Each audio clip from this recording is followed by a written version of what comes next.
Good evening, everybody, and welcome back to the Her Story TV and the Her Story podcast. This is Gertrude Butcher here in beautiful Melbourne, Australia. And tonight I am graced with the presence of yet another fascinating lady. Welcome to our tribe. Please tell everybody your full name, where you're based, how old you are, and share your story with us today. Hi, my name's Andrea, and I'm the founder of Saving Dreams, a charity supporting the underprivileged. I am 55 years old, originally from India, but now settled in London, and this is my story. My story is about being a strong one.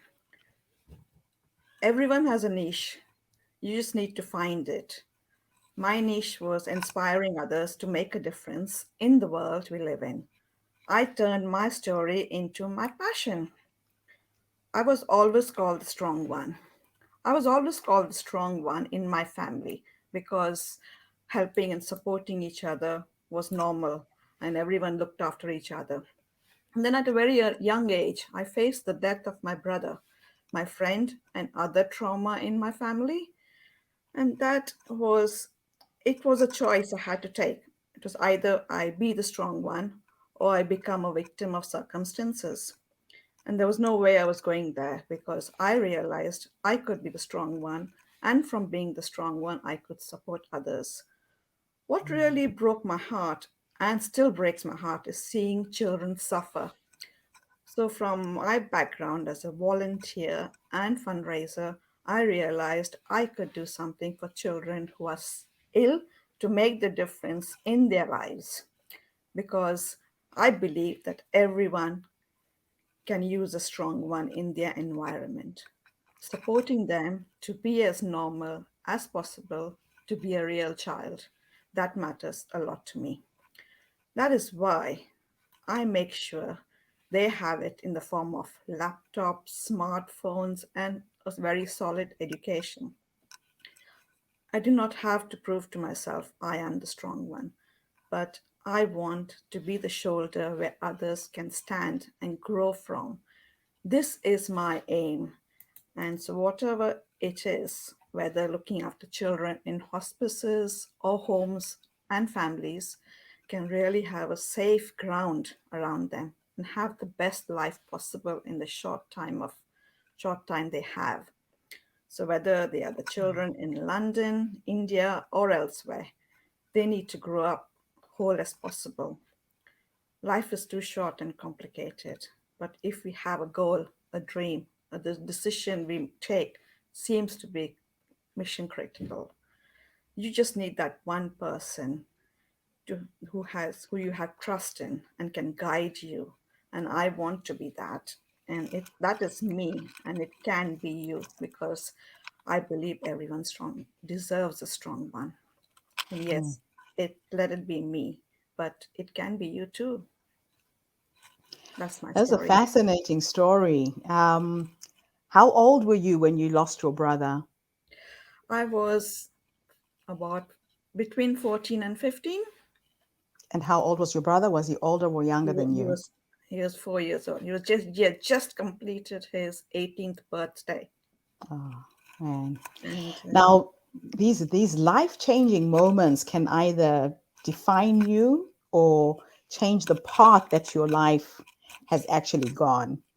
Right mm, now we are going through this coronavirus pandemic, and a lot of people are losing loved ones. mm. A lot of us have lost loved ones and haven't been even able to go back home to bury our parents, like I lost my mother last year. What did you do to cope with the grief? I can see that you decided not to focus on your pain, but to turn that pain into something positive.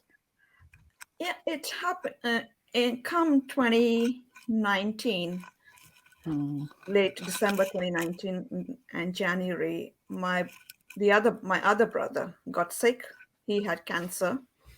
So he was hospitalized a lot, and I had quite a few other like aunts and uncles and friends who had the same sort of thing in cancer. So I used to support all of them, and there were times where it was too much.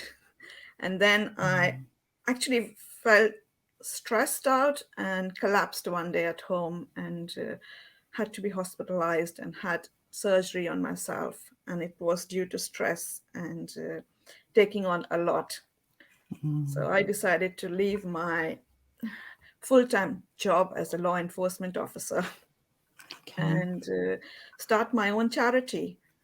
So come during pandemic last year, I started the charity which was called Saving Dreams, and looking after people who are going through the pandemic with underlying issues Mm.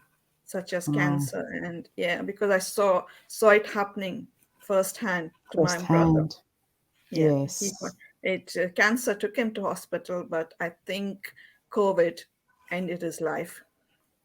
Oh, I'm so sorry to hear that. So, These and are that's what, very, very yeah, difficult times.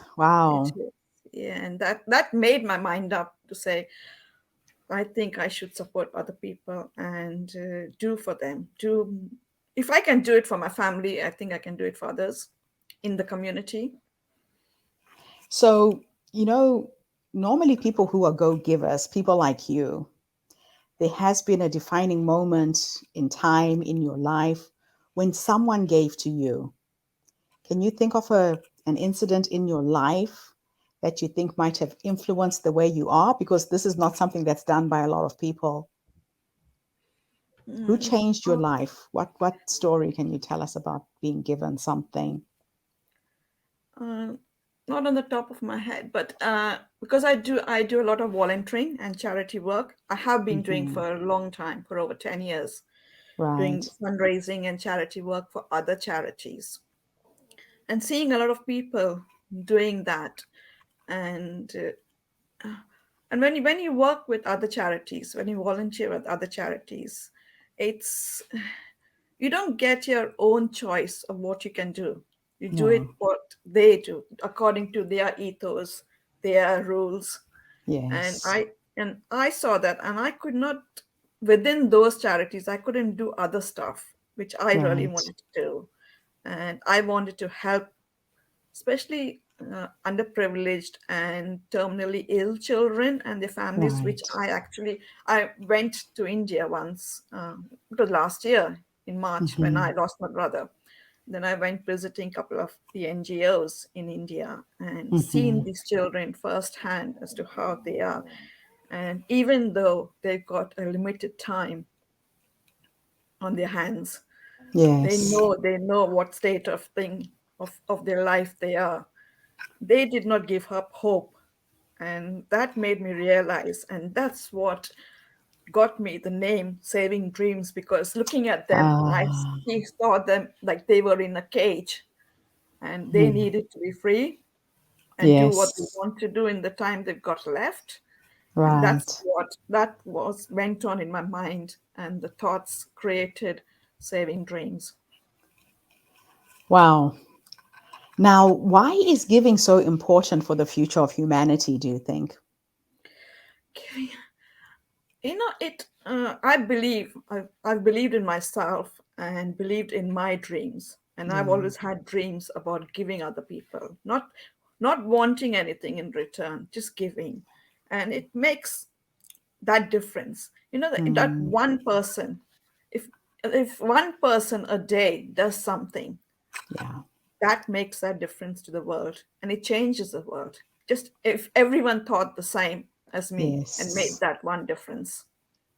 And it adds up. It adds up. Yes. The more we are doing, the more we are giving, it just grows bigger and bigger. And then the world's problems are not that big anymore. I No. think what's happening now is that people see all of these issues, the challenges people are going through, and they think, Mhm. what can I do? What can I do to make a Yeah. difference in the world? But making a difference could be as simple as smiling at a stranger in a supermarket and it makes their day. Yeah. People are in so much isolation and the loneliness that we're feeling without contact with family. Mhm. Everybody in your neighborhood, just checking on with your next door neighbor and saying, "Hey, how are you doing? I haven't seen you for a few days," can make a Yeah. difference, right? Yeah, that's what I do. I'm actually a community champion in my area for COVID, and I help out with the homeless projects and Yes. small things, not big. I don't take on big projects, but small Yeah. projects, helping other charities, helping the volunteers who want to help me in my small projects. So that's yeah. So it's small things at a time. Yeah. It's small things and just one step at a time. They Yes. say in Africa, how did the ant eat the elephant? And it's one bite at a time, Right at time. Yeah. especially when it looks so big and insurmountable. You just have to keep Mm. chipping away at it in small ways. And then, of course, enrolling other people to see the vision of what you're doing. Like now you have Mm. this nonprofit, you have this charity. How can people find you? What is the name of your website? I've got two websites. I've got one website which is savingdreams.org.uk, Okay. Uh-huh. and my own is andreamalam.co.uk. Okay. So on And either one of yeah, those, either one people of can get in them. touch. Yeah, yeah. It's on most of the social media platforms anyway. It's on Instagram, it's on Facebook, it's on Twitter. So yeah, Yes. yeah, All yeah. right. So if I was to take you back Mm, to the younger you when your brother mm. died, the first brother passed away, and you were dealing with grief, you had to find ways to cope, to remain positive, and just keep on living without him. I What think that three yeah. Sorry. what three nuggets of wisdom could you give somebody who is in this situation right now in this moment that we're speaking, based on what life has taught you? Mm, life has taught me to believe in yourself and live one day at a time Hmm. and live your dreams, because I am living my dreams. Yeah. Because if I had stayed in that situation at that Mm. time and not done something, not moved out of that circumstance and done what I'm doing now. So, and I believe, because this happened in India. And Yes. if I had not left that environment and come to the UK, I wouldn't have done. So I believe that I was born in India, but United Kingdom made me. Okay. Okay. It's believing in yourself and you can do Yeah. it. My motto is, if I can, I think anyone can. I love that. And so then your story becomes the source of inspiration for somebody else who might be in the same space and is Yeah. looking for the way, the Yes, how. my aim is to inspire others to do what I've done, and it's just about sharing what my story and what I've done in my life. Even though Yes. it took me a long time, it's until I reached 50, I was in a normal day job, and day Yes. and night 24-hour job. But it's taken me quite a lot. Quite in the last 5 years, I've really evolved. Yes. Yeah. Yeah. And they say that all of the challenges that we go through personally, we go through them so we can become teachers. Yes. So we can give other people a shortcut on how they can step into the space and become givers as well. So if Yeah. I was to take you into the future, let's say time is an illusion, your past, your present exist in the same timeline, and I can teleport you to the 100-year-old you, and Mm. you are sitting in your rocking chair with your dog, with your cat, with your grandchildren, with your children, and you are reflecting back on this amazing life that you created. What would you say to this amazing woman? Mm. Live the life I have lived. Because to be a thing, I have actually started doing my obituary at the Okay. moment, Oh, wow. We have something in and common. yeah, because it's, as you say, the greatest legacy that we can give to others is how Yeah. you make them feel about themselves. Yes. And yeah, so I just want my life at that time. If I'm still here around or if I'm not, I want my life to be celebrated. I love that. because I've done my life. I've lived my life challenging my limits to the maximum. Yeah.